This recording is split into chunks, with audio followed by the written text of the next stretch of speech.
Hello, I am Dr. Talia Marcheggiani.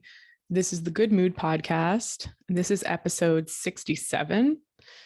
I'm recording this in the middle of the holidays. It's December 29th.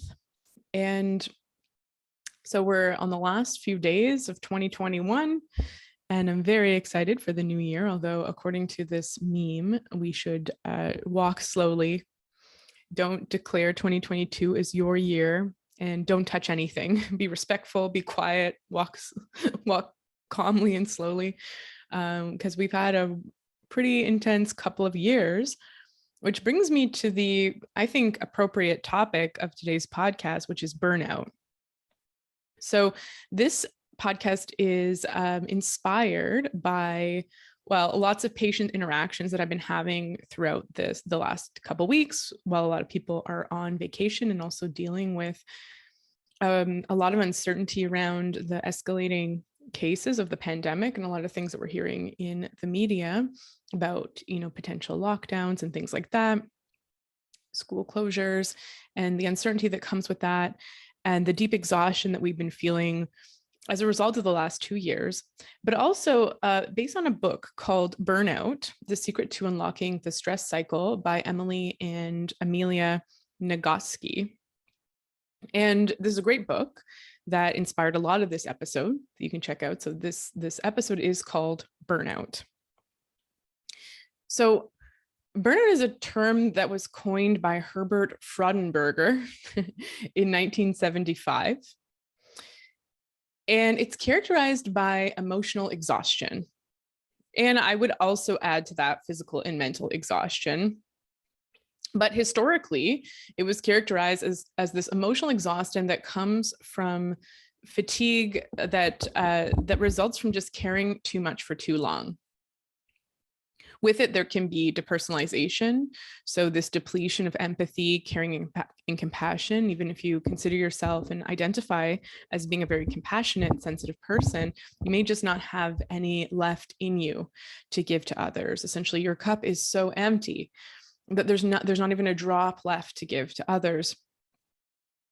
There's a decreased sense of accomplishment that comes with burnout, an unconquerable sense of futility, feeling that nothing you do makes any difference. And it's also characterized by compassion fatigue. So checking out emotionally, faking empathy when you know you're supposed to feel it, minimizing or dismissing suffering that isn't the most extreme, feeling helpless, hopeless, powerless, while also feeling personally responsible for doing more. And it can also show up as staying in a bad situation, a workplace, relationship, out of a sense of responsibility, of needing to help, even if you have nothing left to give. And, with trauma, we have survivors, but through vicarious trauma and the helping professions, teaching, medicine, social work, but burnout can occur in any other industry as well. We have something called vicarious trauma, where we just can't take any more of the stories or the energy that's around us. So 20 to 30% of Americans, and I just have American data, have moderately high to high levels of burnout. And ultimately, and so this is the classic definition of burnout. It's this idea of like emotional exhaustion from an over consumption of your emotional reserves of compassion and empathy. And there's so little for you to give to others because there's nothing left for yourself. Essentially, you've been overworked and are exhausted. But I would extend the definition of burnout and how I see it in practice to also characterize physical and mental exhaustion that comes from being stuck in the stress response for prolonged periods of time. And ultimately, burnout is a physiological adaptation of the body when we've been in the fight or flight response for prolonged periods of time, or just repeated bouts of fight or flight activation without enough time to recover. So stress is the neurological and physiological shifts in your body that occur when you encounter a stressor or a threat. Your entire body and mind change in response to the threat. You can think of our nervous system as having an on switch for when you're exposed to a threat and an off switch for when you're not, when everything is peaceful and calm. So I want to highlight polyvagal theory, and there'll probably be, there are a couple podcast episodes. There's some with my friend Ion. There's a great one with Stephanie Cortez. There's one with Stephanie, my friend. And there's also a couple of podcasts with my other friend, Victoria, who's a psychotherapist, where we talk about COVID fatigue and we talk about sort of dealing with the pandemic emotionally.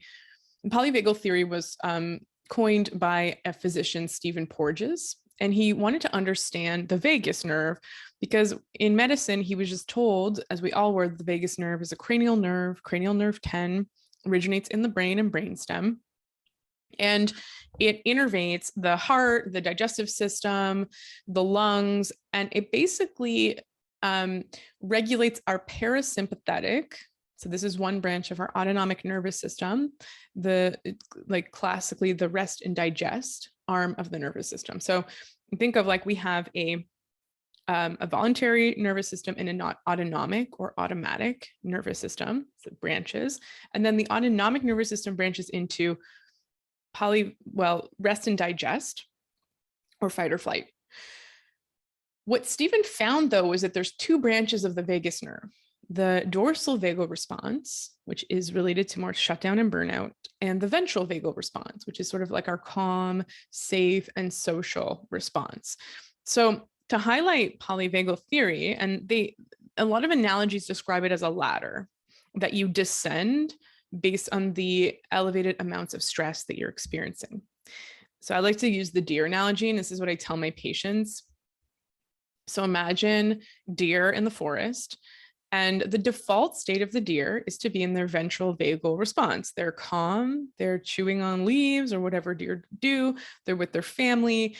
They know that they're safe because all the deer are calm and they're co-regulating. They're taking in information from their environment. There's really no information coming from the environment. Everything's calm, and from each other. They're sensing their nervous systems of all the other deer are calm. And so as a herd or as a group, they're all chill. They're social, they're interacting, maybe they're playing, and they're calm, and they're eating. All of a sudden, there's a noise in the forest, deeper in the woods, like a cracking of a twig or something like that. And you can imagine, if you've ever watched a deer that's heard you, you see that they stop and they look. All of a sudden, their nervous system has descended to the fight or flight or sympathetic nervous system response. And so this is a response that's characterized by, fight or flight. So it's more adrenaline, more cortisol. This is our body's ability to sense and flee or escape from danger. Without this response, without anxiety, ultimately this is anxiety, you would be dead. You need anxiety to tell you what's dangerous so you can save yourself. So the deer hear a noise, they're looking around, lo and behold, there's a coyote coming right at them. They all start to run, they activate their flight response. This results in higher blood pressure, more oxygenation of their muscles, dilated pupils. All of their nervous system, their mind, emotions, and their physiology are geared towards escaping from danger. Now, one of the deer gets caught by the coyote. It starts to struggle and to fight, right? Fight or flight. So with that system, you can feel irritable, aggressive, anxious. The deer starts to fight, struggle for its life, and it's not succeeding. So the coyote has it in its clutches, and there's really no escape. There's no hope. At this point, the deer's nervous system, as we say, descends down the ladder into its dorsal vagal response, or the shutdown response. This is where the nervous system decides there's no escape, there's no hope, there's no getting out of it. Basically, and this sounds morbid, we just have to prepare for death. And so what we're going to do is release some opiates, become resistant to cortisol. There's no point anymore because there's so much exhaustion in the system. The deer, essentially, the deer's body is burnt out and not responding to stress hormones. It's flooded with stress hormones. And so the stress hormones start clearing from the system. The deer becomes limp, and it gets ready to be eaten. And at this point, it looks as if it's dead, but it's not at this point. This is, again, the body's survival response to protect you from pain. So this dorsal vagal response, if you might have guessed just by listening, is really burnout. It's this shutdown response. It's this deep exhaustion from being in that fight or flight state for so long. It's characterized by feelings of helplessness, learned helplessness, and shutdown. And it also correlates very closely with major depressive disorder. This is where it's difficult to get out of bed. It's difficult to feel motivated to do anything, to summon the joy or motivation or interest in anything, even if these things were previously interesting. And it's characterized by a deep apathy. So in the book Burnout, they're talking about the stress response. And this is a quote from the book where, let's say that deer is currently being chased by, okay, let's say that a human is being chased by a lion. And they go, there's two possible scenarios. You get eaten by the lion or else you escape. So if you get eaten by the lion, you've passed through all of those stages where you've gone from the fight or flight, the sympathetic nervous system response, to the dorsal vagal shutdown response, and you've been eaten.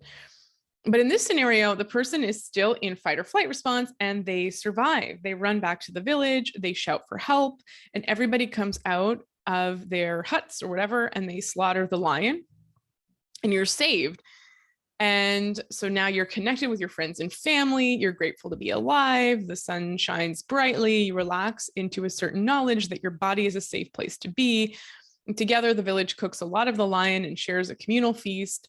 And then you all bury the parts you can't use in an honoring ceremony. And hand in hand with the people you love, you take a deep, relaxing breath and give thanks to the lion for its sacrifice. Stress cycle complete, and we all live happily ever after.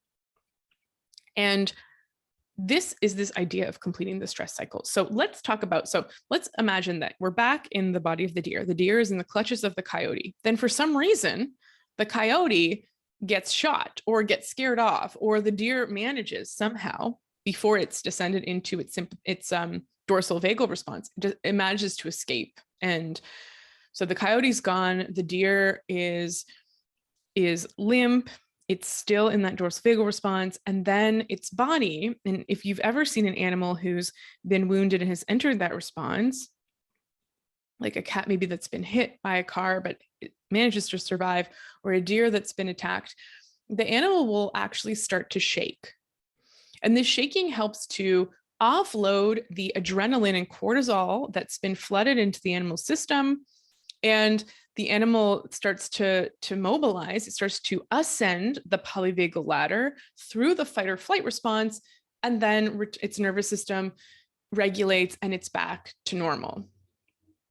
And so it's dealt with the stressor, but it's also dealt with the stress itself. And same with the example of the lion, right? So you've dealt with the stressor, but then there's also this closing ceremony, this scenario in which the nervous system is aware and accepts that the danger has passed. If, however, we're not able to complete that stress cycle, like the lion is struck by lightning, you may not return to that peaceful and relaxed state because your body is still in that fight or flight response. Your heart is still pounding. You're still full of adrenaline. There's still a threat. There was nothing you did to end the threat. The threat just kind of ended. And the body still wants to run or hide or fight or flight. And you still need to do something that signals to your body that you're now safe. And we call this completing the stress cycle. So eliminating the stressor isn't enough, right? So when you hand in a paper right before it's due and you're still shaking and you're still in that action mode, you need to send your body a signal that everything is okay now and that it handled it.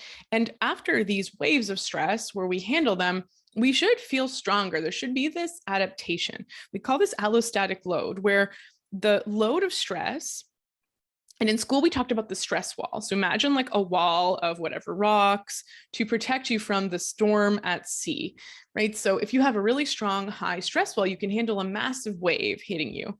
But if your stress wall is crumbling, it's got holes or it's low, then all these little waves are going to be getting over the top, right? And so it's going to overcome your allostatic load. Imagine, so in the book Burnout, they talk about this situation at work, right? You have this jerk that's bugging you at work. Maybe it's your boss. And so they are doing jerky things. They're saying jerky things. It's really pissing you off. Your body is activated in that fight or flight response. You've descended the ladder. You have adrenaline in your system. You have cortisol in your system. Your muscles tense. Your jaw tenses. Maybe you have these like violent fantasies of scratching their eyes out and so you're in your fight or flight response. You might draw a blank and not know what to say. You might just be like stuttering, like you're so mad or you're so anxious by being in this person's presence. But because you're at work, you're in this modern society that we're all in, you have to give a socially appropriate response. You have to suppress the physiological stress that wants you to fight or flight, like run away and cry or beat this person up.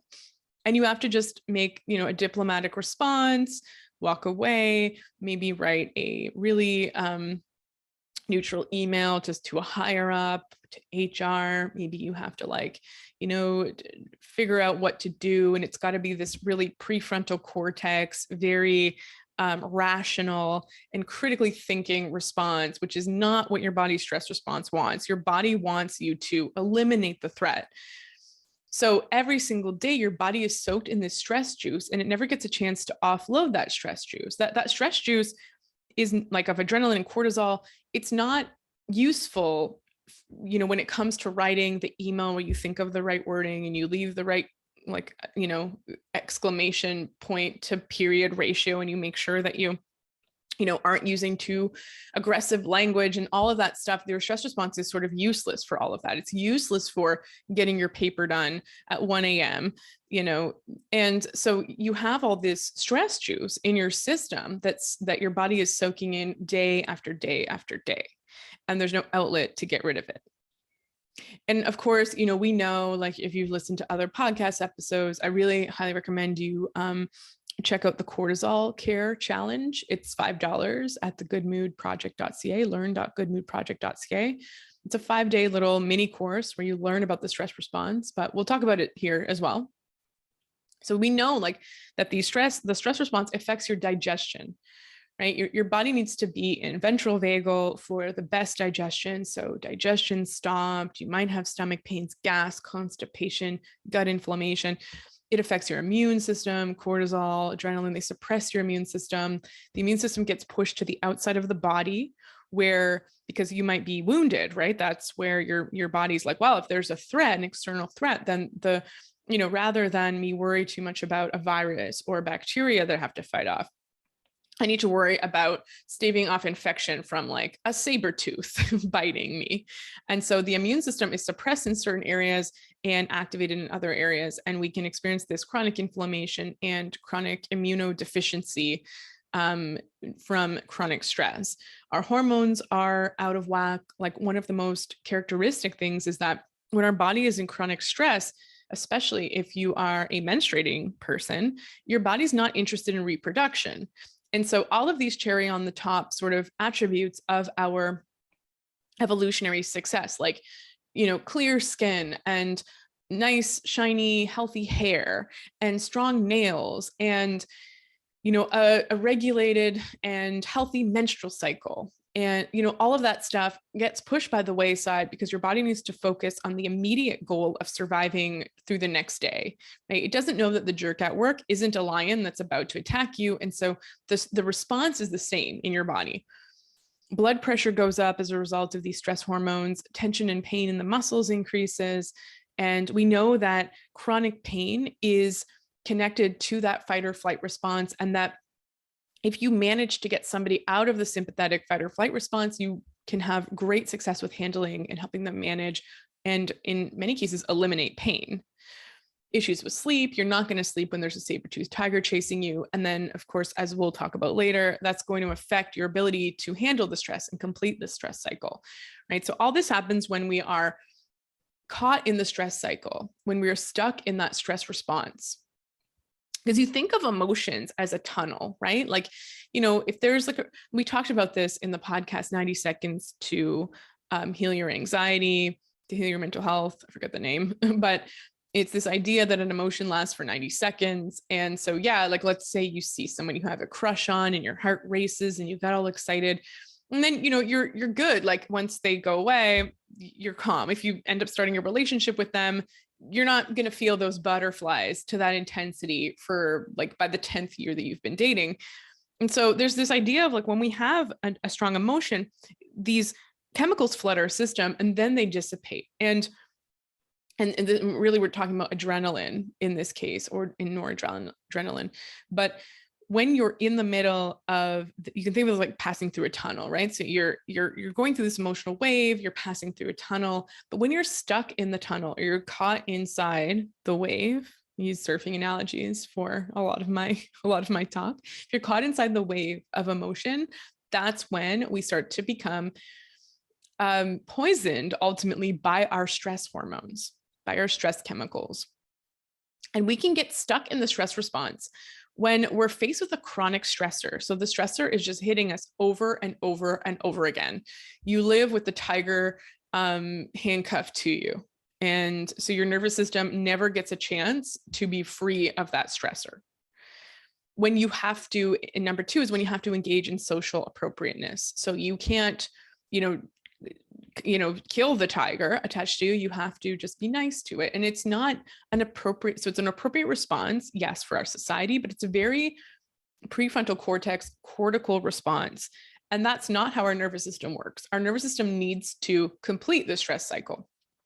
It needs to kill the threat or escape from the threat. It needs the threat to be gone. And it can't just sort of nicely and politely ask the threat to go away, even though that might be the response that's appropriate in our modern life.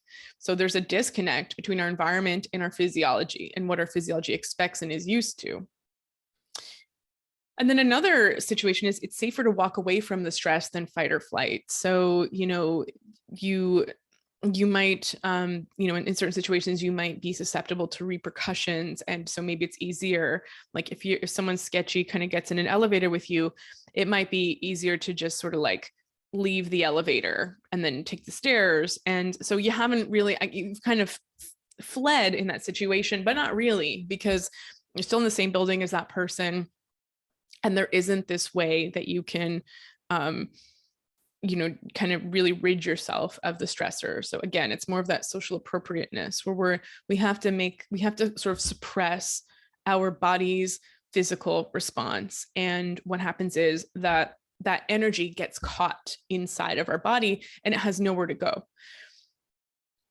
So there's some signs in burnout that the stress cycle isn't complete. You notice yourself doing the same thing over and over again. So self-destructive behaviors, fiddling with your body in a routinized way, zoning out.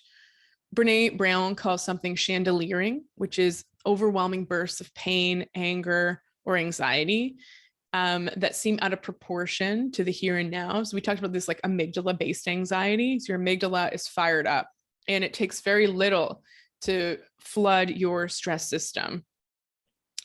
The pain inside you has to go somewhere, so it erupts out of nowhere. And so basically you're always passing your pain threshold and your ability to deal with stress. So your allostatic load is completely saturated.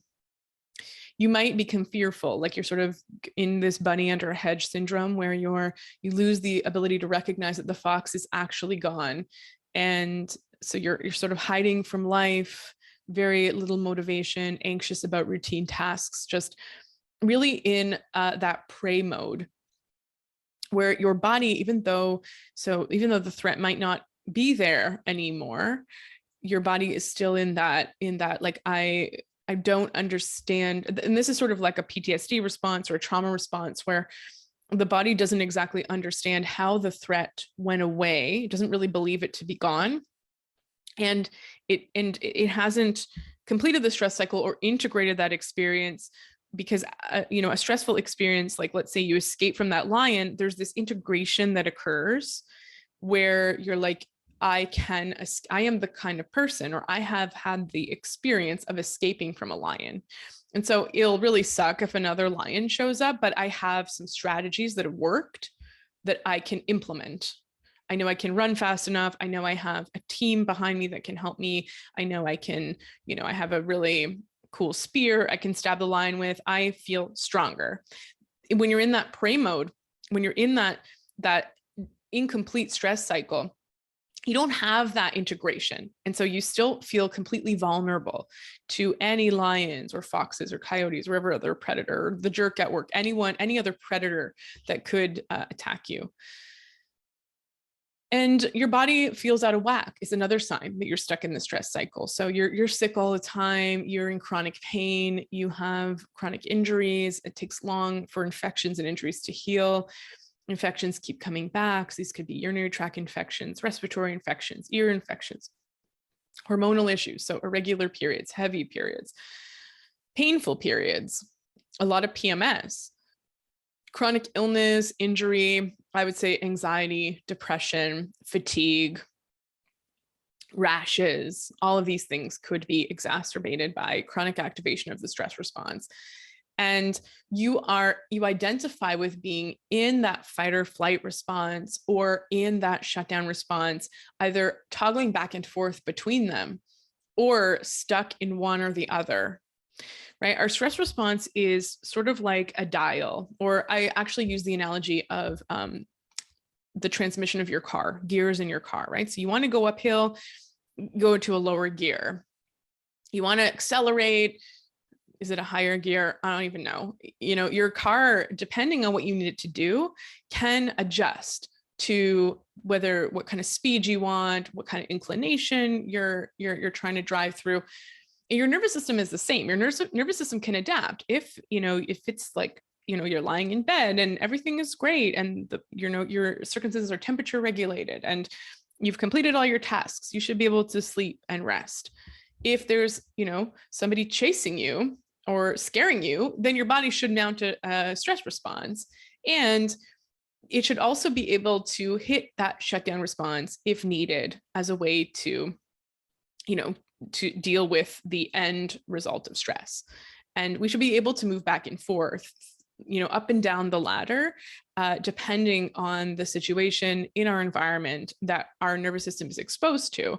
The problem is when we get stuck in any of those levels, and if you have chronic anxiety, you might be stuck in that fight or flight response. If you have chronic depression, exhaustion, burnout, you might very likely be stuck in that burnout response. So another name for that shutdown response or burnout is learned helplessness. This is also depression. So learned helplessness was studied. They do animal studies. They can sound pretty cruel, but they would put dogs. There's one classic study where they put dogs in a cage where it's like a double-sided cage. It's got two areas, and they'll deliver these shocks. So the dog's on the left side of the cage, they deliver a shock to the left side, dog moves to the right. Deliver a shock to the right side, dog moves to the left. Okay. So this dog is horrible because poor Coco, but this dog is getting shocks delivered, right? And so the dog is in that fight or flight state. It's that sympathetic response. There's a threat, and the dog is trying to get out of the threat's way. This keeps going on. It exhausts the dog's threat response. There's nowhere for it to go. So now the shocks are not occurring on one side or the other. They're just occurring on both sides. So the dog is learning, it doesn't matter where I go, I'm still getting a shock. And it starts to enter into that shutdown state, which researchers call learned helplessness. And the dog will just lie down and it won't even try. Its nervous system has learned that trying doesn't work and that nothing it does makes a difference. So it's not even that it's a psychological thing at this point. Its brain has completely lost the ability to try. So one thing that people will talk about is like they're in this, maybe they've had a demanding job for months or years. Maybe there's just a lot going on in their lives. And then all of a sudden a parent gets sick, or their partner has a baby, or they have a baby, or they end up getting an infection, or just something else stressful happens, sort of the straw that breaks the camel's back, so to speak, and they end up in this learned helplessness, this shutdown state. I've also seen it where the finish line gets moved. So you're running a marathon, you see the finish line up ahead, you can push through those last few meters, and then all of a sudden you're there, and nope, the finish line is actually another kilometer further. And maybe you could have made it if you knew that that finish line was there, but because you gassed you gassed it to the absolute limit, and now the finish line has moved, that's when we can also enter that shutdown or learned helplessness state where it's like, there's no point, I'm done, and we collapse, screw this race. So what we actually have to do in this situation is teach the nervous system that it's not helpless. And in this experiment with the dogs, they actually started dragging the dogs to the safe area over and over. And then eventually the dogs learned that their physical efforts could result in change. It's like they started to believe it again, but it takes quite a long time to do that, to re-educate the brain that it can work. In the case of the dogs too, there isn't really a story they can tell. Like in the marathon example, we could maybe, oh, right, I just couldn't see the finish line. And we can create a story or an explanation so we can integrate that experience so that we learn about life, or we approach life with that lesson and with that experience handy to help us. Now, when we're in that shutdown response, we talked about the deer shaking. In the book Burnout, they call it the feels. I think I have referred to it as therapeutic shaking. When we're in that shutdown response and we're actually it ends up that we're safe, it's a very weird thing for the nervous system because it has reached the absolute limit and it doesn't expect to survive. However, if we do survive, the nervous system needs to offload those stress chemicals and start to respond to them again. And I'll talk about, cortisol and the cortisol curve. So, when the animal is in that shutdown response, its body starts to shake involuntarily to offload those stress chemicals. And this can happen, right? Like if you are someone that suffers from anxiety or depression, and all of a sudden you're just hit with like an intense crying, sobbing, or shaking experience, it can feel very overwhelming, panic attack. But actually, this is the body clearing cortisol and adrenaline, moving up the ladder through the fight or flight response so it can return back to the ventral vagal safe and social or common social response. So this shaking happens in extreme cases when the stress response cycle is interrupted and not allowed to complete.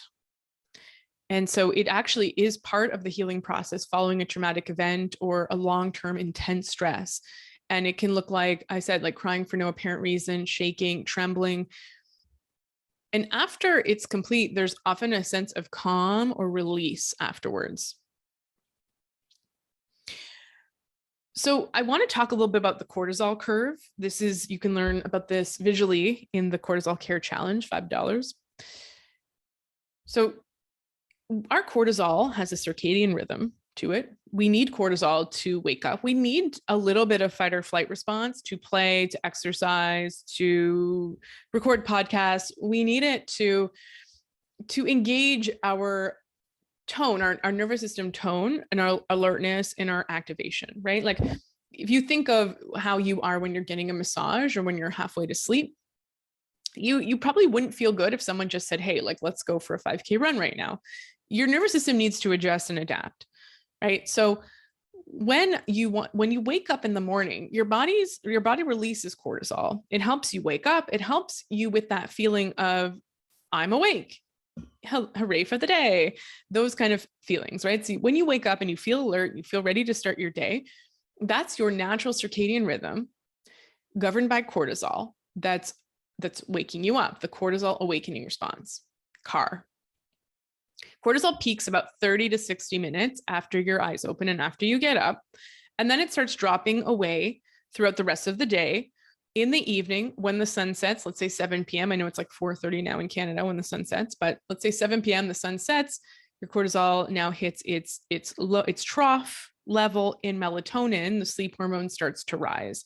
Melatonin peaks at 2 a.m., right when we should be in our deepest sleep, and it starts to drop off, corresponding with that the cortisol awakening response, as cortisol rises in the morning. So this results in you feeling awake and alert throughout the day, calmer by evening, and sleepy at bedtime, and fast asleep solidly at nighttime.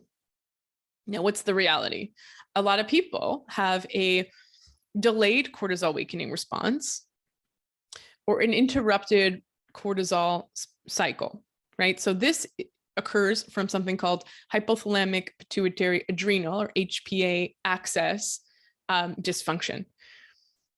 So our hypothalamus tells our pituitary gland to tell our adrenals to make cortisol, and this is a response that governs our sleep-wake cycle, in addition to our stress cycle. Now, what a lot of my patients feel is grogginess on waking. So what is this physiologically? It means that cortisol is not adequately rising in time for us to wake up. So you're waking up before your cortisol is really starting to reach its peak. And this could also occur because of chronic stress, leading to something called cortisol resistance, where you have a lot of cortisol in your body, but your body's not responding to it. And this results in lots of inflammation, easier shutdown response, weight gain, chronic infection, all the symptoms that we talked about. Often we'll get a little bit of cortisol. You start to drink your coffee, move around, it stimulates your HPA axis, your cortisol starts to rise, but you're still feeling pretty exhausted. Maybe by 10 a.m. people are like, okay, that's when I finally kind of get up. Usually there's a crash in the afternoon as cortisol tanks again. And then we often will get this tired or wired second wind type thing in the evening. So rather than cortisol being at its trough at 7 p.m., we get a bit of a spike. And that's when people are like, oh, now I can sit down and do my work and read my book or whatever it is. We might end up forcing ourselves to sleep if we're taking our nighttime magnesium or something like that. And then from the hours of 2 to 4 a.m., we often get a cortisol spike, interrupting our sleep and often making it very difficult to fall back asleep. And so this cycle, rather than looking like a nice kind of camel hump of cortisol followed by a camel hump of melatonin, ends up looking like this flat line of cortisol, a bit of a bump, a bit of a dip, another bump, another dip, and then another bump at 2 to 4 a.m. and so on. And this interrupts melatonin release, and it contributes to us feeling exhausted, burnt out, the decision fatigue, anxious, depressed, hormonal issues with losing weight, issues with sleep, and so on and so on and so on. So, in the Cortisol Care Challenge, we talk about different strategies, and we're going to talk about this later on in this podcast too, but we need to complete this stress cycle, right? So Hans Selig he talked about something called general adaptation syndrome. General adaptation syndrome is a 3-stage process. This is according to Healthline. And it describes the physiological changes that the body goes through under stress. And he discovered this, he would just put rats in a swim tank. So you give rats a stressor, you toss them in some cold water. Their body is going to go through 3 stages. The first is the alarm reaction stage, right? So this is our fight or flight response. This is like tons of cortisol are released and the body, and then eventually tons of adrenaline is released, and then eventually cortisol is released. And so energy increases, and the rats are now in this fight or flight state. It's like, okay, we're in water now. We've got to swim to survive. After that initial shock, they enter the resistance phase. Now they're just there treading water. Okay. The body is trying to repair itself. And so it's lowering the amount of cortisol that is produced. It's sort of reached like an adaptive stage. So the amount of cortisol that's being produced matches the level of stress. This is where you've like hit your stride, past the wall, where you're like, yeah, I actually kind of feel really good and motivated just working 40 hours or 60 hours a week, whatever it is. Your body sort of adapts to that level of cortisol. So you're no longer really feeling stressed, but there is this chronic stress load that's happening. You, at this stage, might feel irritable, frustrated, have difficulty concentrating. So your body's still in that fight or flight state, and it's not given a chance, though, to complete the stress cycle. So people are usually in this state for months. Some people can last years in this state. I've had patients who, just based on their physiology and their particular constitution, spend years in this state. I personally can't handle a week at this state before going into the third stage, which is the exhaustion stage. So this is after prolonged stress. The rats are still treading water, and eventually their bodies just can't take it anymore. So it could be a straw that broke the camel's back situation. It could be a moving the finish line situation, or it could just be there's just no gas left in the tank. And now the rats' physical, emotional, and mental resources are completely exhausted. And so this is burnout, right? So there's we're coming at burnout from all these different theories. We've got polyvagal theory, we've got general adaptation, we've got the cortisol response, HPA axis dysfunction, and we have burnout. And so this is, fatigue, burnout, depression, very intense dysregulated anxiety, and decreased stress tolerance. So when you're in that resistance phase, or even in that burnout phase, we've got to start to complete the stress cycle. And we actually may have to complete old stress cycles that have not been completed, right? As we've accumulated more and more stress without the cycle being completed, there might be quite a bit of work to do, quite a bit of a pile. So what's the best way to do this? So there's a few processes. Number one is moving your body. So running, swimming, 20 to 60 minutes a day, moderate physical activity. It tells your brain that you've successfully survived the threat, and now your body is a safe place to live. It clears the adrenaline and cortisol from your system, and it helps to wrap things up, right? So that jerk at work, he says something jerky, or they, I don't want to gender this imaginary person. They say something jerky, and you just say something polite in response, and you calmly walk away, and you smooth your blouse or whatever. And now is a really good time, if you can, to go for a walk and clear those stress hormones from your body, go through the motions, act out the completion of the stress cycle so that your body knows, we actually ran away from this jerk. We ran away, and they're no longer a threat to us. Physical activity, it's the most efficient strategy for completing this stress response, and it sort of mimics that shaking, right? The feels that they talk about. It moves us up the ladder past that shutdown. And so if you're in that shutdown response, it moves you up the ladder into the fight or flight response so that you can then get to the ventral vagal calm and social response. Now, if you're in that shutdown response, people ask, should I go running? You could if it feels good, but a lot of the time we feel so exhausted that, and we're so cortisol resistant and no longer responding to cortisol adequately, that pushing ourselves to the point where we need a lot of cortisol activation to achieve a task, like going for a run or lifting really crazy weights, overwhelms our stress system, and you feel that sort of lightheaded, foggy, dizzy feeling. So in shutdown response, what you want to do is do some exercise that feels good and restorative, like a calming walk or swim. And if you're in that more of that fight or flight response, maybe that's the time to lift weights, do high intensity interval training, or go for a run or something like that. Another strategy, so let's say you can't go for a walk or a run in that moment. So you might want to do that when you get home, though, 20 to 60 minutes a day. In our anxiety podcast, we talked about how important that was for creating calm up to 6 hours after you've exercised. The next step is breathing. So there's many different breathing exercises to do. Typically longer exhales activate our vagus nerve. Inhales tend to activate the sympathetic nervous system. So if you're feeling very exhausted, the Ujjayi breath in yoga helps activate the vagal nerve, but Kapalbhati breathing, which is that fire breath, you can Google what that looks like. It's like sort of a puffy, passive inhale and a forced exhale. That could help to activate the sympathetic nervous system to bring you out of the dorsal vagal response. But slow, deep breaths downregulate the stress response and help to offload those stress hormones. It's better when stress isn't that high though, because I find that when you're in more of that panic state, it's just not enough. So this is sort of a gentle way to regulate your physiology, get to know your body.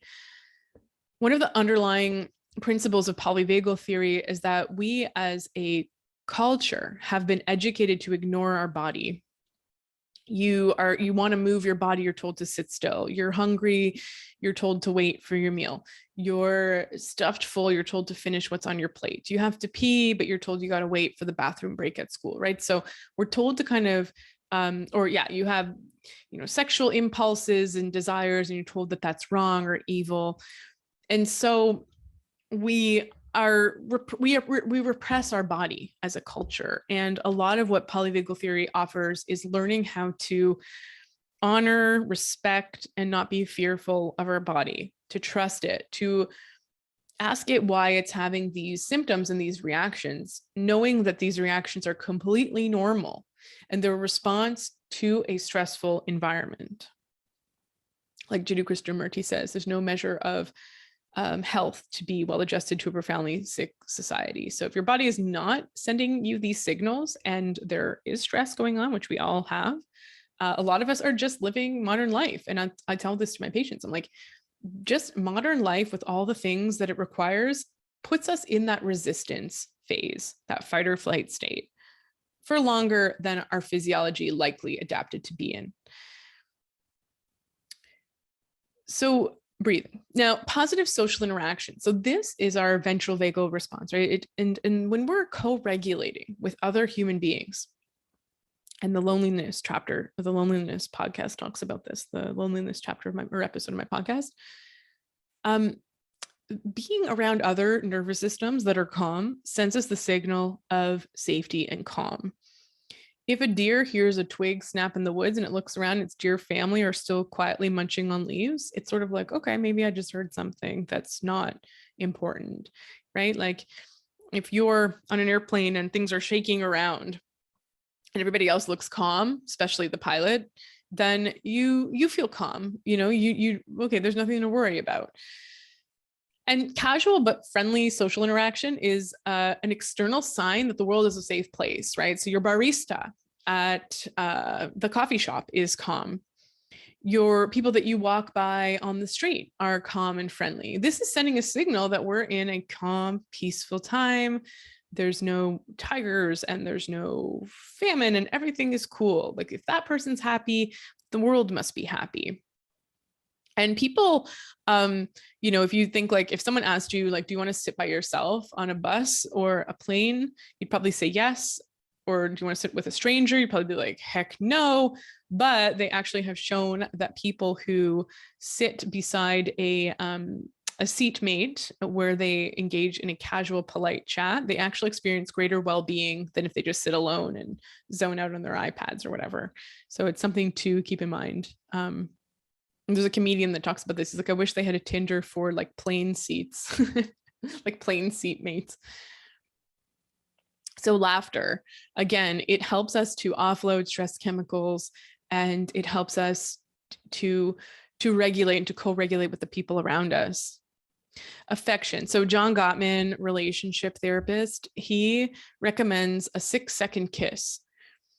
6 seconds, why? Because it's too long to kiss someone you dislike or with whom you feel unsafe. And it requires you to stop what you're doing and deliberately notice that you like this person, you trust this person, that you feel affection for them.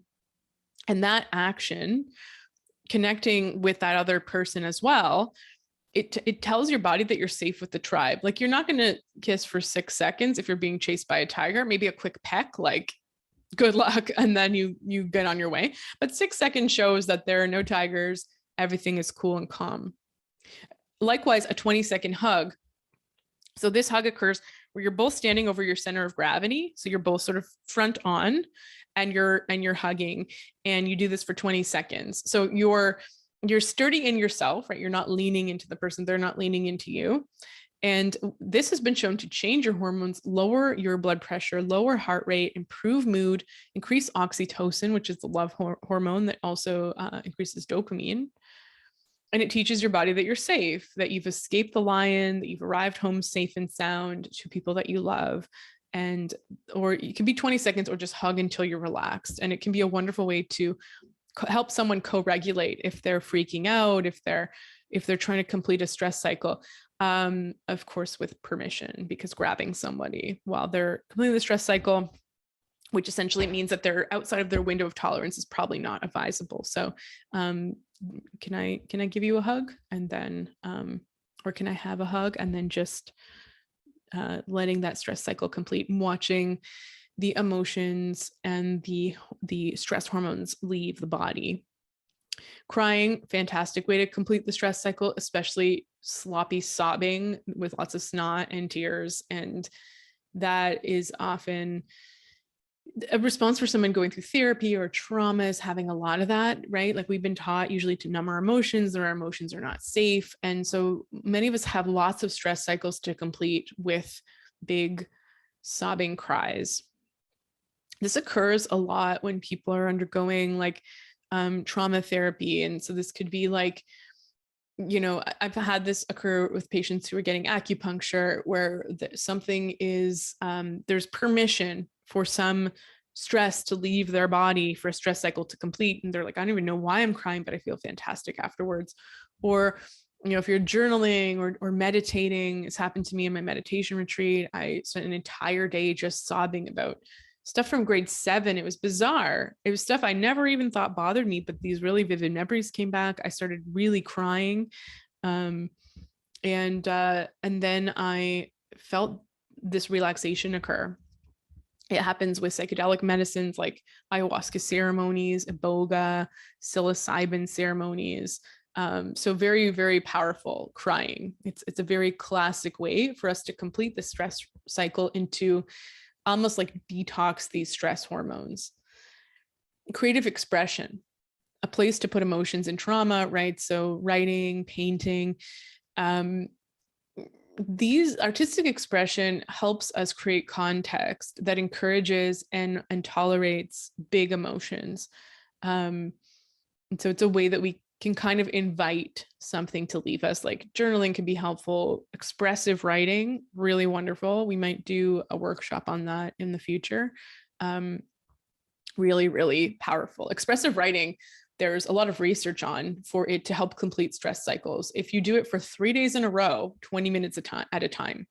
So you grab a pen and you write about a significant event in your life for 20 seconds. And that's it. That's all the instructions are. And you do that for 3 days in a row. And there's changes to immune function. There's changes to stress hormone signaling, and so on and so on. Mood improves, like very, very powerful technique that literally changes immune function, which tells us that it's regulating our stress hormones. So what does it feel like to complete the stress cycle?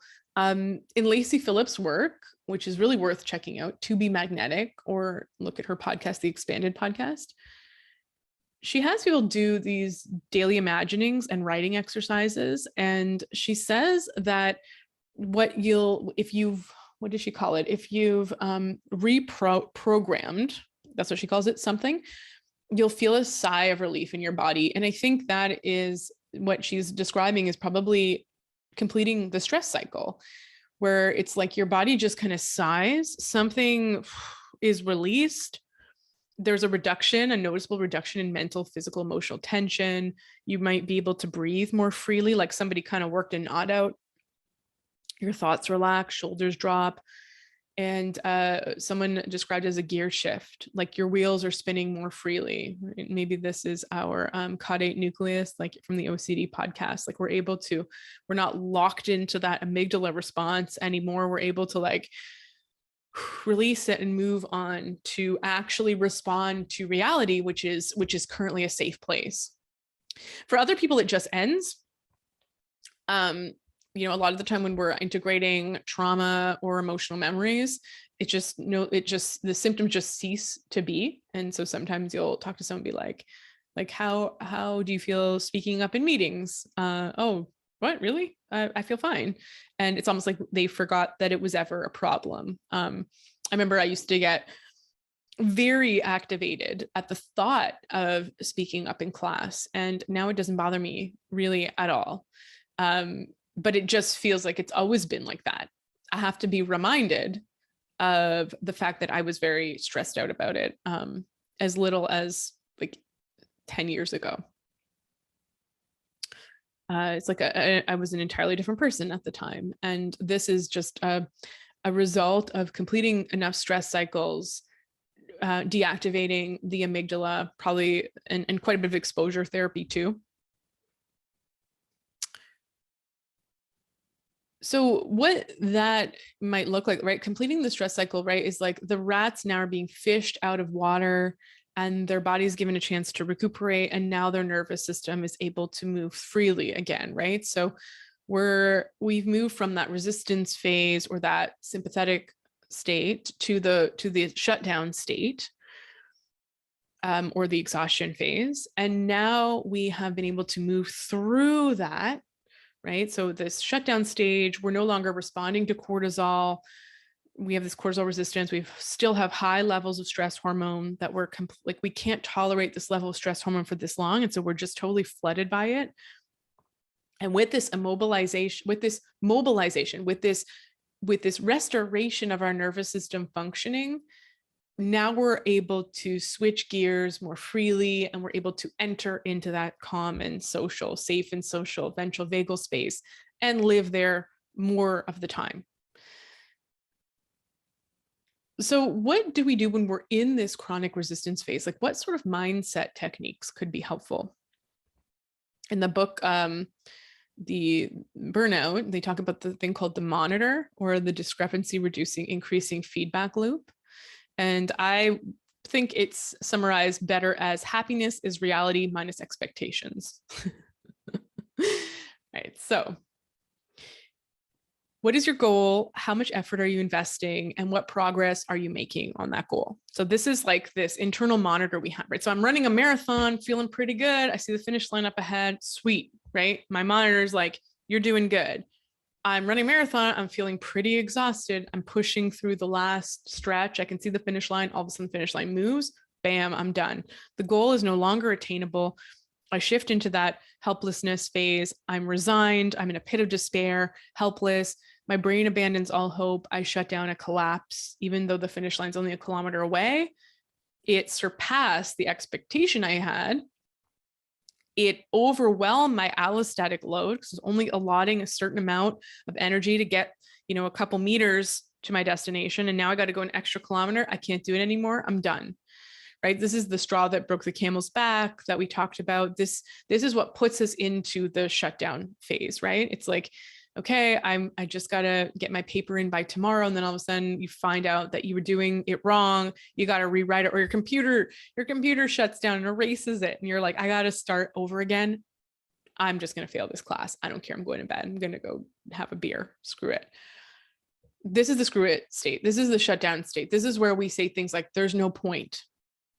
I'll never finish. I don't care. Who cares? Like, that's the kind of language we use. And that's what we feel like. Right? This is a chronic ongoing stress. You're in the resistance phase. Something stressful happens. You can't make it, or you decide, your brain switches its meter from attainable to unobtainable. And then you're done. Hope is gone. You're completely burnt out and exhausted now. So to prevent this, they talk about like planful problem solving, right? Writing lists, calendars, budgets, that's possible. And when there are these uncontrollable stressors, is to use something called positive reappraisal. So here's a quote from the book. Sitting in traffic is worth it. Difficulties are opportunities. Positive reappraisal works because it's genuinely true that difficulties are opportunities. When something feels uncomfortable, you're probably doing something that creates more and better progress than if it were easy.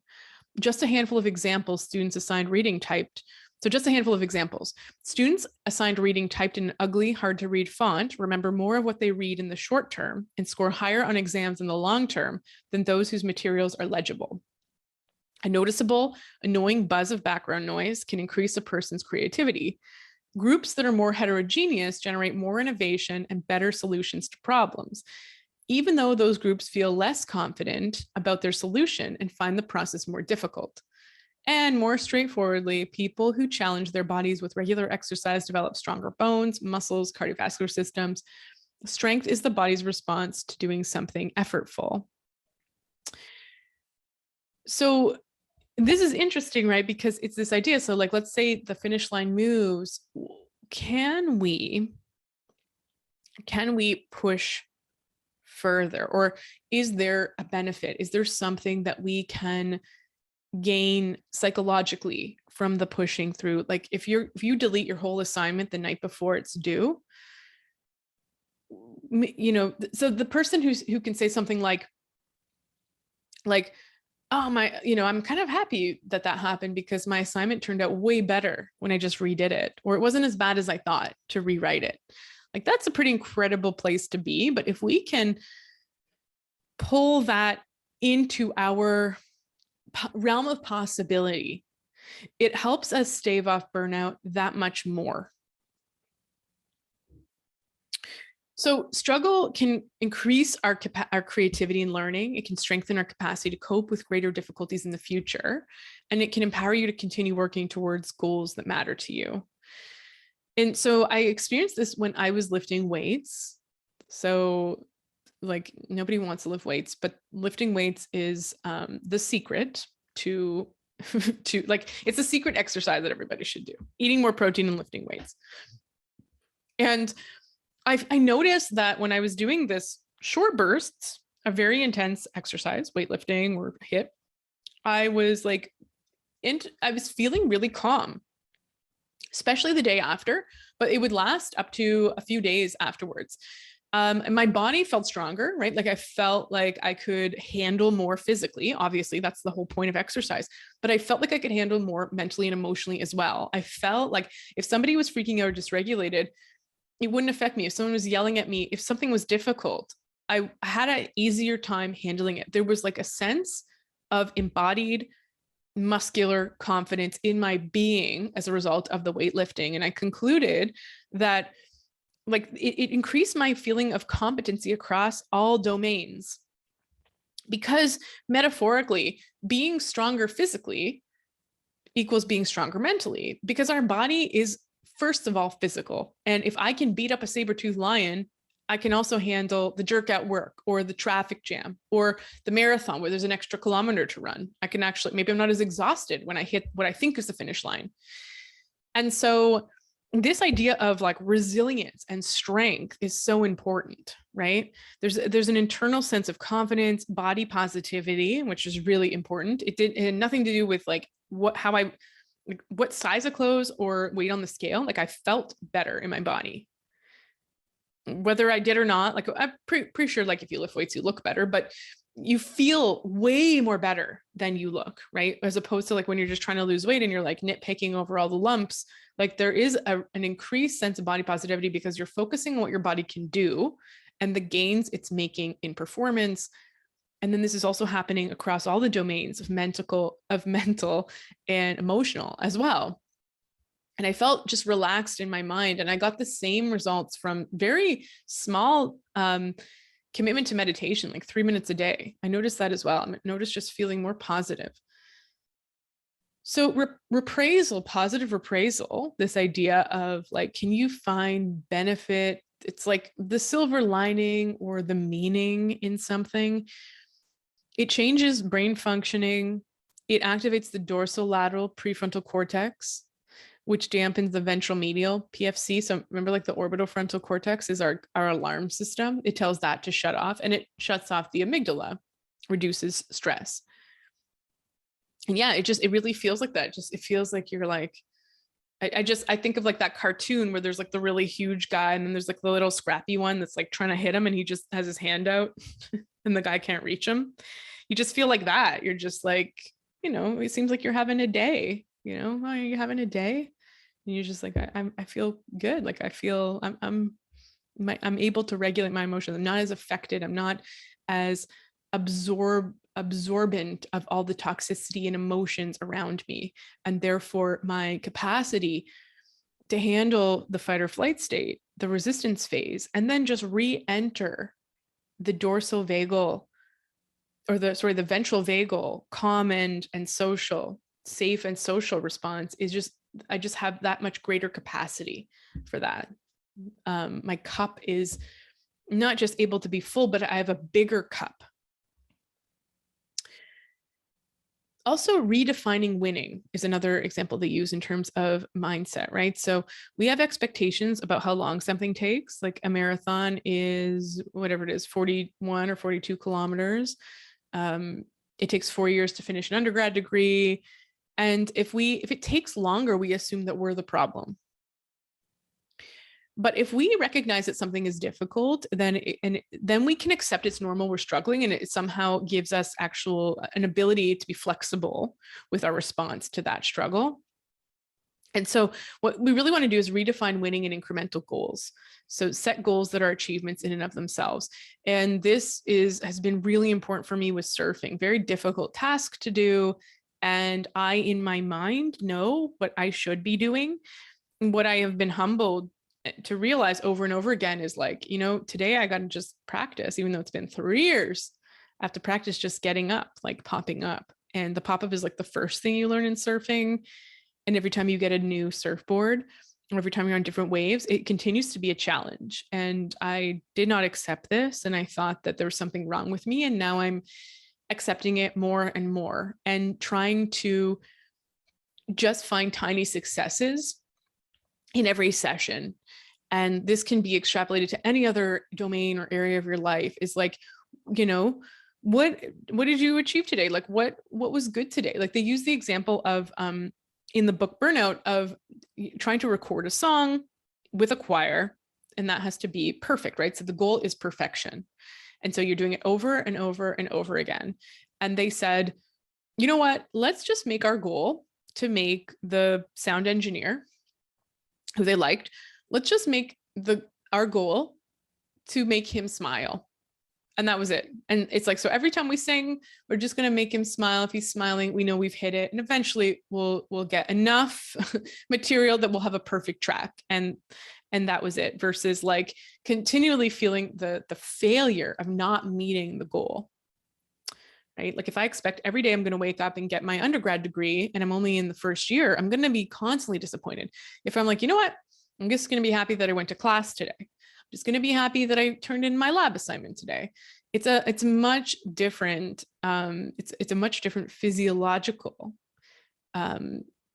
attitude to have to your nervous system. Your nervous system's like, we're safe. Everything's fine. Everything's going according to plan.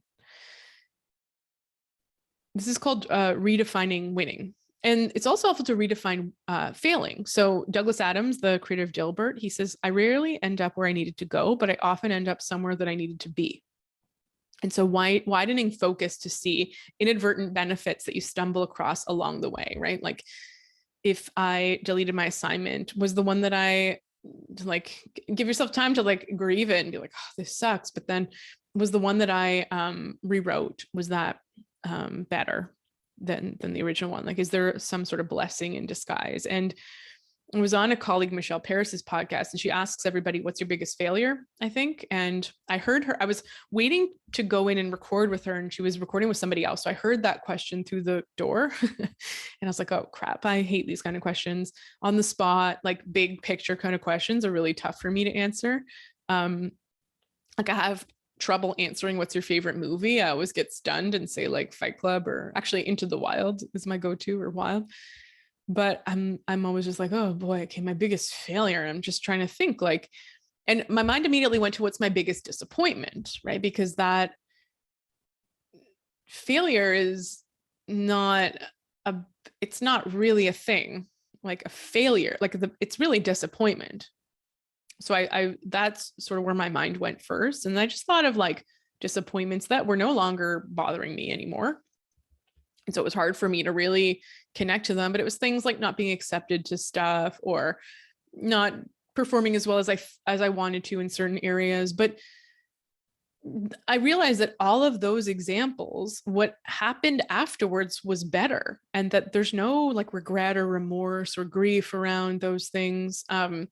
And so this idea of failure is interesting, right? Because it's ultimately like, if we can redefine it and accept that where we are is where we're meant to be, that's a very healthy mindset to be in, to help us, to give us the endurance and the stress resilience that we might need. Finding meaning, extremely important. And we talk about this in the episode with Victoria. We're talking about COVID and lockdowns and everything, and like the psychological impact and how to kind of like deal with it. That's not the best way of saying it. It's more like, just how to get through something. A lot of what this podcast is about as well. So meaning comes from three sources. One is pursuit and achievement of ambitious goals. This idea of leaving a legacy, like I'm going to write my book, I'm going to create this foundation, I'm going to find the cure for cancer. Two, service to the divine or another spiritual calling. So having some relationship with something greater than self that guides you, protects you, gives you a reason to do what you do. And number three, loving, emotionally intimate connection with others. Like I do what I do for my daughter, or I'm here for my family or my friends. And meaningful things, like think of anything meaningful in your life. It's a combination of any of those three things. Lack of meaning is massive in our society. It creates this free floating anxiety. It keeps us in that fight or flight state. Because what's the point of all the busyness and all of the crap we have to deal with if there's no reason or no meaning to it?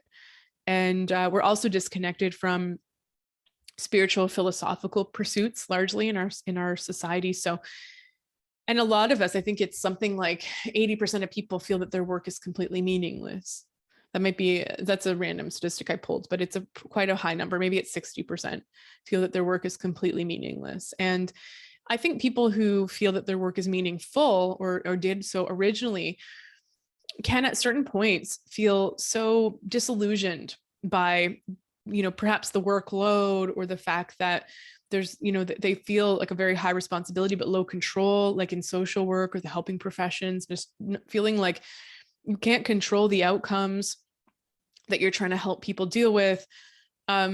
These can all increase our stress and deplete our meaning. But if we have meaning, right? Like I heard this saying where these people are walking on the beach and there's all these starfish washed up on the beach, and a guy picks up one and throws it back in the ocean, and somebody goes, "Oh my gosh, like that's totally meaningless. Like that's just one starfish." And he goes, "Well, it means something to that starfish." So being able to switch the kaleidoscope up could be incredibly helpful, right? Like, that person benefited from my smile today, even though they were in such a crappy situation and there's nothing I could do. Did I add one chip in their favor? Did I stack the deck just one tiny sliver of a card in their favor? Did I, in the abacus of like, good and beautiful, did I push some stuff in that direction today in the greater balance of the world, So now there's also definitely a need for rest. So when we think of like the things that make us stronger, the exercise, the finding meaning, injury, diseases, all the things of like, oh, it was helpful for me to like, maybe this negative thing that happened to me wasn't so bad. These things don't make you stronger. They just leave you vulnerable to further injury, right? I break my foot and then I decide it was kind of good for me because now my foot's stronger. The breaking of the foot didn't make it stronger. If I had exercised on my foot the day after I broke it, it would have made things worse. What healed my foot, what makes us stronger is rest. Rest gives your body a chance to renew your body, your mind, your emotions. And there are differences between active rest, which is sort of moving to a different gear, but you're still doing something. So if you're writing a book that's really like, you're like, I can do maybe like 3 hours a day of this great American novel that I'm writing, then some people describe that if they go and write like small articles, it gives them a break. Reading something else, if you're trying to study, taking a break from your main task to engage in something else, doing laundry, going for a walk, feeding the dog. Like I find that a day that I'm cleaning my house could be quite restful because there's that sense of accomplishment. I have a clean house, which I really enjoy having. And I don't feel burnt out because it's task switching. It's not work. It's not, it's not other things. Like podcasting is a break from other things. So when you're doing various kinds of tasks, you decrease the risk of being totally depleted by any one of them. And I think a big problem is that we sit at desks for 8 hours just doing one sort of kind of work. And if you're able to get up and go for a walk at lunchtime, switch, go sit and eat, create a meal, throw in a load of laundry for a break. And that's why I think a lot of people enjoy working from home, is that we're able to task switch a little bit, like not task switch in the sense that you're like flipping from one thing to another, but every hour getting up, serving yourself a glass of water, or doing something different to give your brain a bit of a chance to reload. It's also super important to sleep. And so during sleep, our brain repairs. And there's some frightening statistics in the book Burnout. And a really excellent book to read is Why We Sleep, if you're not convinced, by Matthew Walker. He also appears in lots of podcasts. So if you just Google him, Matthew Walker, he has a great series on the Peter Attia Drive podcast. I think he might have his own podcast, to be honest. And he's also on Andrew Huberman's podcast, which is a fantastic podcast. Matthew Walker and the book Why We Sleep. So people who are awake for 19 hours are as impaired as someone who is legally intoxicated. So 19 hours, you wake up at 7 and you don't go to sleep until, here comes my math. Is it 2 a.m.? Yeah. So if your bedtime is 2 a.m., but you had to get up at 7 a.m. I really hope I didn't mess that up. So being awake that long impairs brain functioning, working in long-term memory, attention, decision-making, hand-eye coordination, calculation accuracy, logical reasoning, creativity. And a lot of people don't feel they need sleep because when you're sleep deprived, your body is surging with adrenaline. So this happens a lot. And I didn't look at it this way. Like a lot of patients are like, oh my gosh, doctor, like you prescribed me magnesium or whatever it was, and I'm sleeping, but I'm so much more tired. I'm falling asleep at 8 p.m. and I'm groggy in the morning. And this happens a lot with melatonin. And we used to think it was from melatonin, but what I actually think it is that you're so sleep deprived that once your body you're so sleep deprived, your body's running on adrenaline. It's pumping out adrenaline to handle the intense amount of stress that the sleep deprivation requires. And this happens a lot with like hunger, right? If you haven't eaten for hours and hours, your body is surging with adrenaline and cortisol to keep you going. And once you sit down and eat, you binge on everything. You think I have a binge eating disorder. No, you are eating because now your body has finally dropped the cortisol. So now your blood sugar's dropped and now you realize how hungry you were. Same thing with sleep. When you start getting 7 hours of sleep, when you've only been getting 4, your body's like, oh my gosh, I actually need like 10 to pay back this sleep debt. And I'm going to push this person into wanting to sleep more. Your adrenaline drops. And so you succumb, like I like to say, it's like you succumb to the extent of your injuries, or because the adrenaline and cortisol are not flooding through your system. Now you feel way more tired, but you're really just feeling how tired you always were. And so this, sleep is super non-negotiable. And usually now patients are like, I feel more tired now that I'm taking these supplements to help me sleep or getting to bed early. I'm like, fantastic. Sleep as much as you can. And you're going to notice that you'll probably feel good with 7 to 8 hours, like normal in a month or so. So according to research, 42% of our day should be spent resting. And okay, this includes sleep. So, 10 hours of your day, right? So 8 hours are for sleep and then 2 are for passive or active rest. So exercising, reading, whatever. There is how should we rest? There's a really cool PowerPoint that a colleague shared years ago called The Secrets of Replenishment by Jamie Grumman, PhD. And he talks about renew. So he's talking about how to replenish yourself after some time off. So he starts off by saying most people feel actually more tanked after a weekend. They feel like they didn't get enough chance to rest, or they kind of wasted their weekend. So how can you have a very replenishing weekend? And you can remember this by the acronym RENEW, and with just RNEW. And so the R stands for resources. So building and maintaining your resources, your physical and your psychological resources. So supporting your endurance and strength, investing in those, AKA exercise, and your psychological resources. So focusing like concentration, confidence, self-esteem, creativity, this idea of accomplishments, right? So like, oh, I painted a painting. I have invested in some resources of creativity, confidence, concentration, and now I have more of these resources to head into the week with. And like we talked about, physical exercise and weight training, it carries across other domains to increase your competence, resilience, and ability to manage stress. N stands for needs. So your physiological needs and your psychological needs. So this is your like getting adequate nutrition, sleep, and then psychological needs are like needing to feel competent, needing to feel autonomous, needing to relate to people.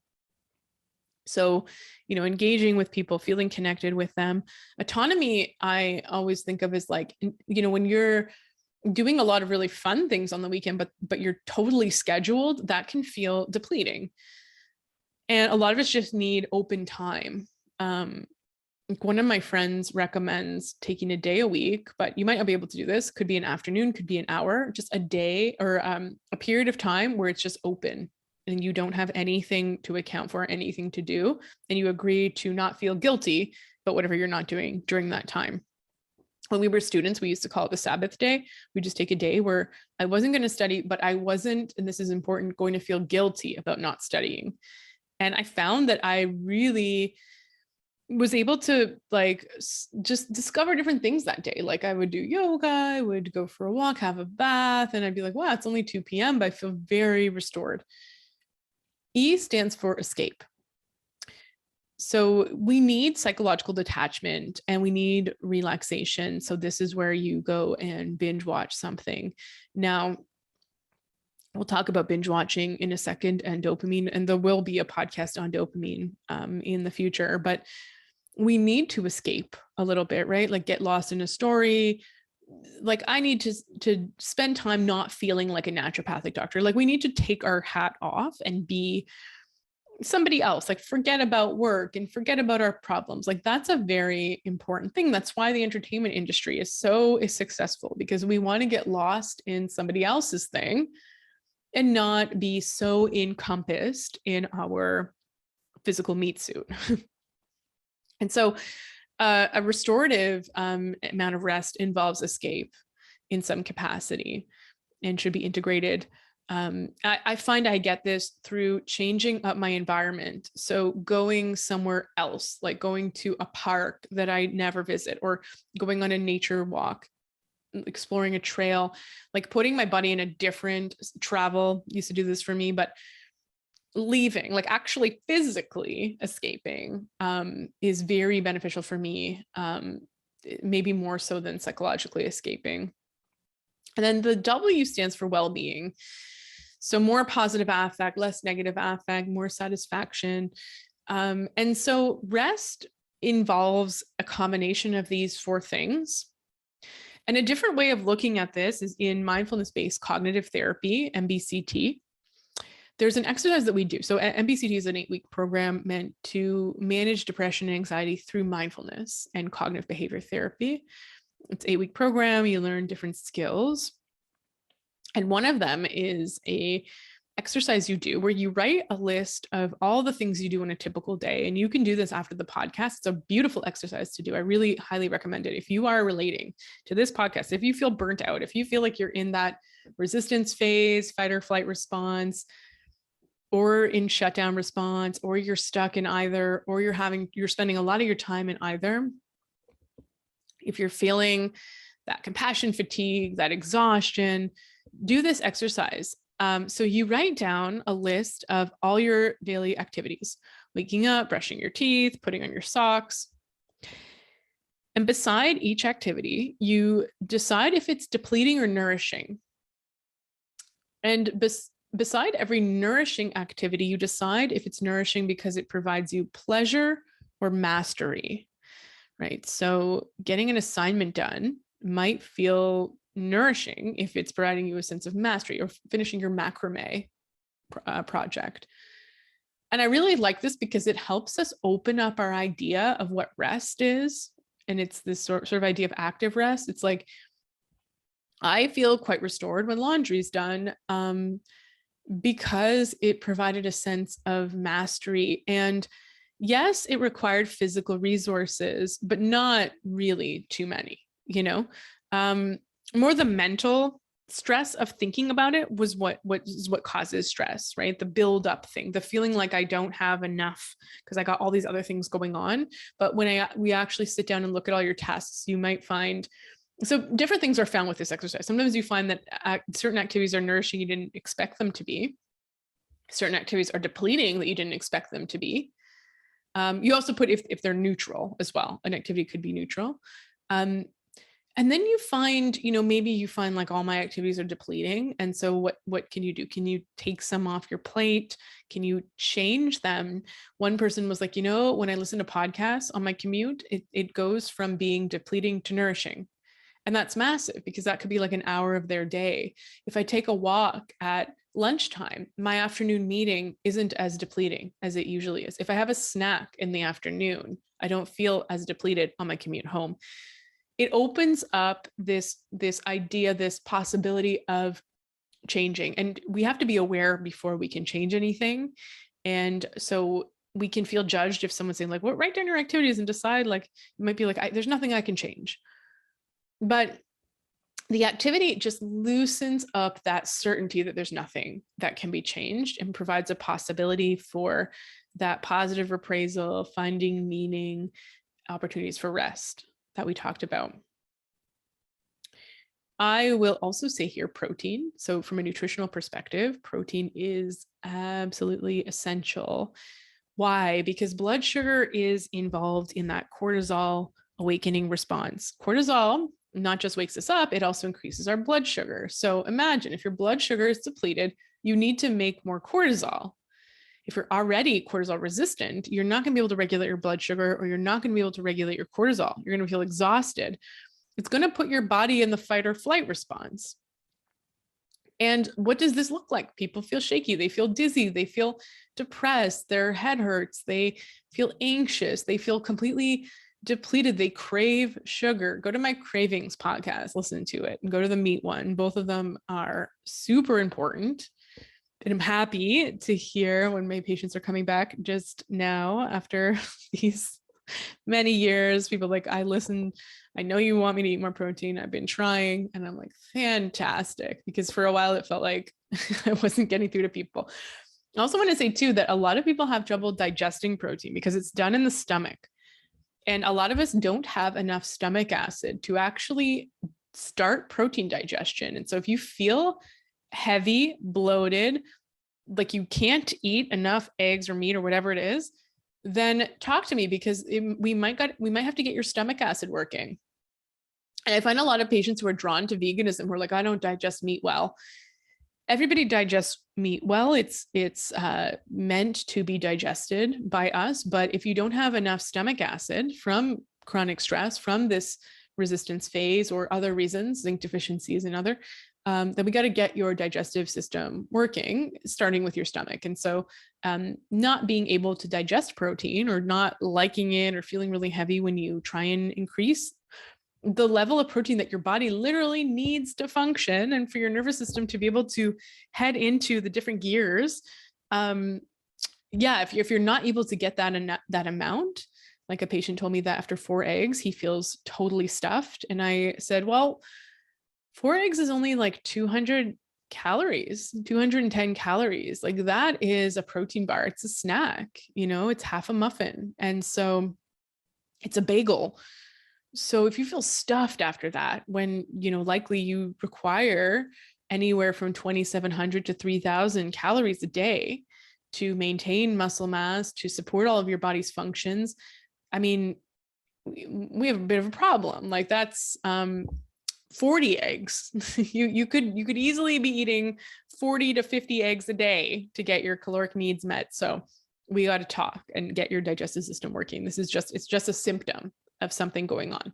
And so a lot of the time we don't notice that things are symptoms, that a naturopathic doctor is like, we have another clue in our clue box. So get enough protein. What does this look like? Protein in the morning, protein at lunch, and protein for a snack, 4 p.m. snack. Big, quite important for getting through the day, a 9 to 5 day. Adaptogenic herbs. So adaptogens, we think of the general adaptation response to stress. And so a rat who is treading water is in that resistance phase. And then when they're in the exhaustion phase. Now, what is an adaptogen? It's an herb that has been studied to provide us with more stress adaptation, literally adaptogen adaptation. It helps us adapt to stress. So if you give a rat who is currently in the resistance phase and is swimming an adaptogen, the rat can swim longer before he or she enters the burnout phase, the exhaustion phase. And when you fish them out of the water, when they eventually are in the exhaustion phase, they're not making as much cortisol.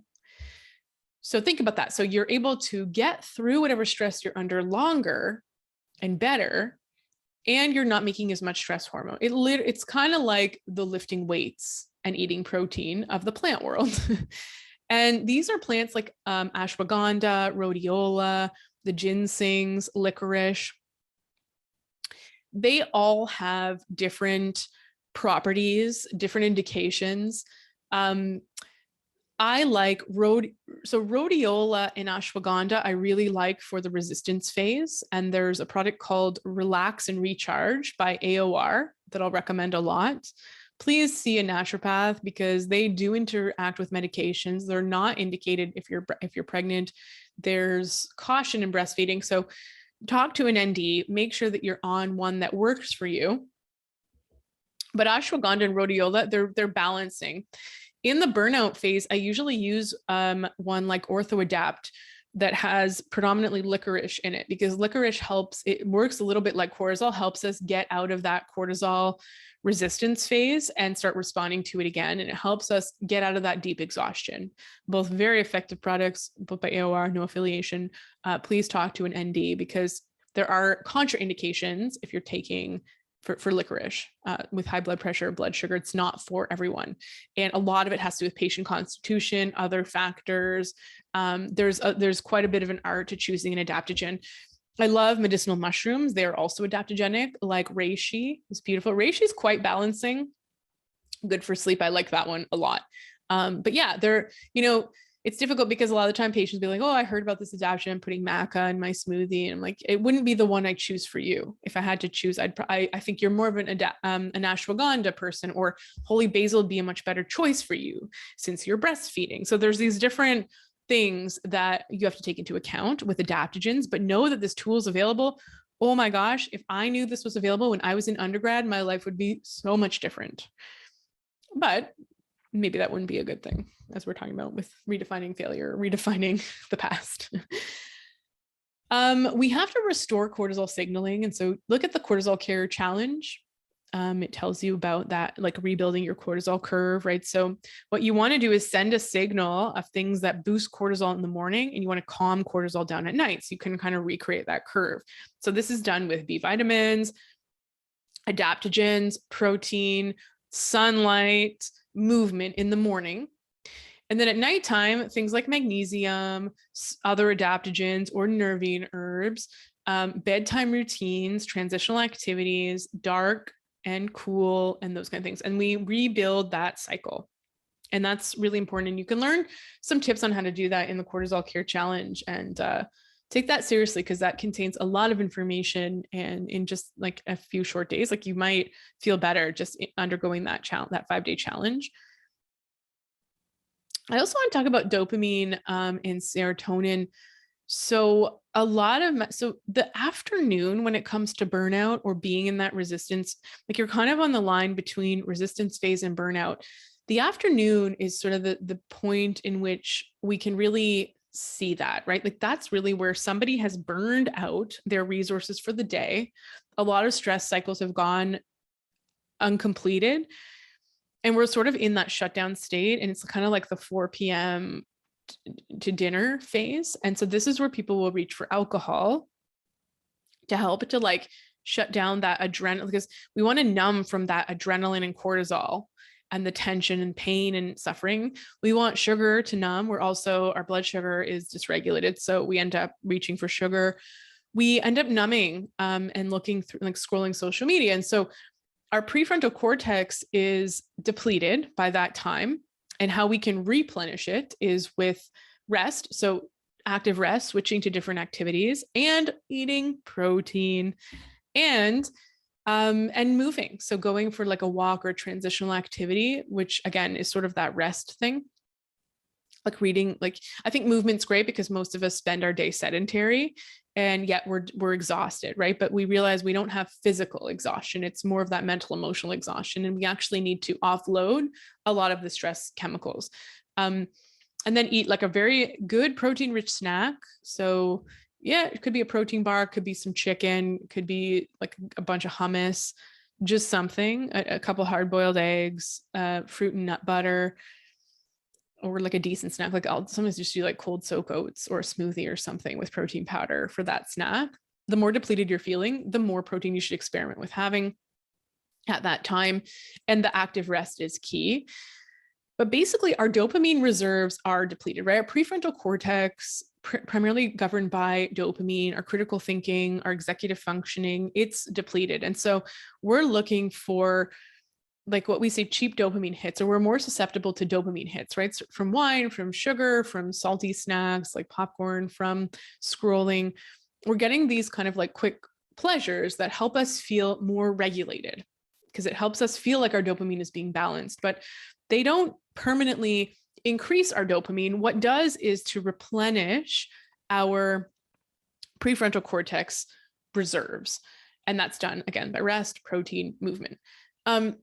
And so what I'll tell people, so what we often will feel is very deep lack of motivation, where it's like even feels like a massive chore to do active rest, because this idea of task switching or doing a different thing or getting up, like it feels, because we're so mentally depleted, it feels like an insurmountable task. When in reality, it's not, it doesn't take much, right? Like you haven't walked all day. So going for a walk around the block is going to feel, and even that it's going to feel good. You know that going to yoga or getting out your knitting or getting your macrame going is going to feel good. And so many of my patients are like, I know that I feel good when I do it, but I just can't bring myself to do it. And so I explain to them the difference between dopamine and serotonin.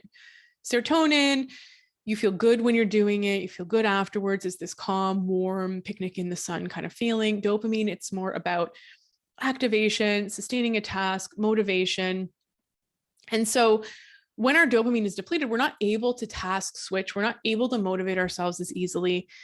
And so we just end up kind of vegging out and letting our environment kind of just overtake us. And then we end up feeling bad about ourselves because we haven't engaged in anything really nourishing or replenishing during our time off. And we feel kind of lonely and like life is meaningless. Like all I do is work and collapse all day long. And this contributes to burnout. So what we have to do, first of all, is intellectualize this a little bit. So you know that you're probably not going to feel motivated, but try to remember the good feeling you get from the activity. And Mel Brooks, a sort of like a motivational speaker, talks about something called the 5-second rule. So if you're thinking like it's 4 o'clock and you're like, I could go for a walk right now, or like you finish up your last meeting for the day, you're like, I could go for a walk right now. Like, I don't know, I don't want to. She recommends just start counting backwards from 5. What this does is it interrupts your prefrontal cortex trying to talk yourself out of it, and you start initiating the motion. So you start, okay, maybe I'll go for a walk, and then 5, 4, 3, 2, 1, and you start putting your shoes on. Things like scheduling are helpful. Like when the gyms were open, I would just schedule the workouts I wanted to go to in like an appointment, accountability with friends. When lockdown started, I would text a friend that I'd done. We would do like Pamela Reif or Ali Kamanova yoga, like those two, and they're about 20 minutes each. And we tried to do one of those, either of these people's workouts every day. And so I would text her like AK done or PF done, and she would text me back. And it was just this like ching, like a checkbox, like, and there's no negotiation. So I find that every time I'm able to do something where I don't have motivation to do it, there's very little mental negotiation. In the book Habits, or Atomic Habits by James Clear, great book, he talks about this woman who's like some sort of bodybuilder, and she goes to the gym every morning before work. And she's like, I don't go to the gym every morning and work out. I hail a cab. What does that mean? It means that she has her workout. So she gets up in the morning and there's no mental negotiation. It's just gym clothes, hail the cab to the gym. And when she's there, the workout happens. And so it's difficult when our brain starts thinking, and then I'm going to be lifting the thing. Then I got to put the weights back, and then I got to tie my shoe. And then I got to, and it's like the bed feels so cozy. That's our prefrontal cortex talking ourselves out of it. Mel Brooks recommends the 5-second rule to get out of that. But just setting it all up can really help. And Atomic Habits, if you're struggling with this, is a perfect book for this.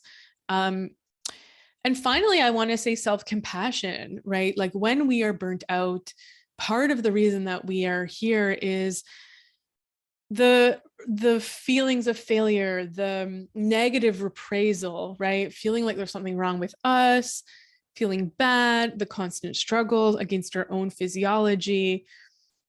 And self-compassion can help us accept where we are and also help us develop a relationship with that inner critic that we all have, that is part of our psyche, that psychologists believe was put in place to protect us, to help shape us so that we are socialized in our profoundly sick society, or, our modern society. Let's just say it's not profoundly sick necessarily. There's a lot of benefits, but that inner critic that tells us like, you should be doing more, or you're so dumb, or why didn't you do this, or there's no point.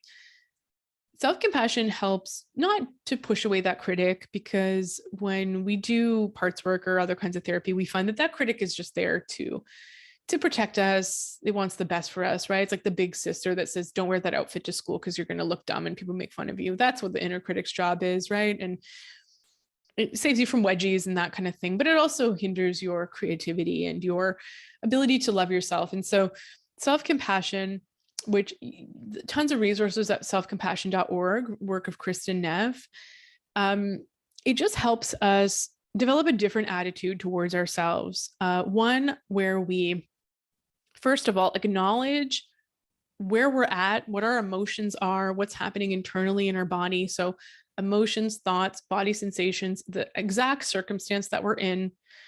Second of all, we connect to a common humanity. We understand that as a human, this is part of it. We're going to feel pain. We're going to feel suffering. We're going to feel sadness. That not only is that part of being human, but we're also not alone in it. Even in this exact moment, there's probably somebody with the exact same feelings or in the exact same situation as you. And then the third is to offer ourselves an invitation to feel compassion. May I be kind to myself, and creating a little bit of space with that in mind. And there was one thing I wanted to say. It just slipped my mind. But yeah, if I remember it, I'll put an addendum to this podcast episode. So check out the Cortisol Cure Challenge at learn.goodmoodproject.ca. Check out the book Burnout, and some resources on Polyvagal Theory. So there's something called the Stuck Not Broken. It's a Polyvagal podcast, but I have quite a few resources. So there's the episodes with Victoria, there's the episode with Ion, and the episode with Steph Cordes on Polyvagal Theory, my colleague. So there's quite a few Good Mood Project episodes that you can look at. And I still don't exactly remember what I was going to say. Something to do with the common humanity, or accepting what's going on in your body. Yeah, I think I said it all. So let me know how you found this podcast, like whether you liked it or not. If you're listening on Apple, please give a five-star review, subscribe on whatever podcast platform you're listening on. Know that we're virtually on every podcast platform, on Spotify, on Apple, on Castbox, And I'm on YouTube. If you're looking at me, I'm on YouTube. And so please as well, go to my YouTube channel because there's some extra things on there as well. And I've been making YouTube videos from 2016, I think. So I have quite a few videos up. I'm trying to get to 4,000 subscribers. So please like my YouTube channel or videos, subscribe to the channel, hit the bell, the notification bell, which I just learned about, to be able to be notified when there's a new video, a new podcast episode out. And if you're not a member of my list, my email list, go to taliand.com and sign up for the free offering. There's a hormonal guide, or you can sign up on the goodmoodproject.ca. You'll be added to my mailing list. I send out monthly newsletters now. I've been up to that for the last few months with different resources. I let you know when a podcast episode is out, and I let you know any other important things that have come up in my practice and in my life. Have a very happy new year, everybody. Let's welcome in 2022 by treading very softly, carrying a very small stick. Let's let our nervous systems rest, regenerate. Let's all commit to a year of healing ourselves, paying attention to our bodies, honoring our bodies, and committing to mental, physical, and emotional resilience for 2022. Bye, everybody. Thank you so much for listening.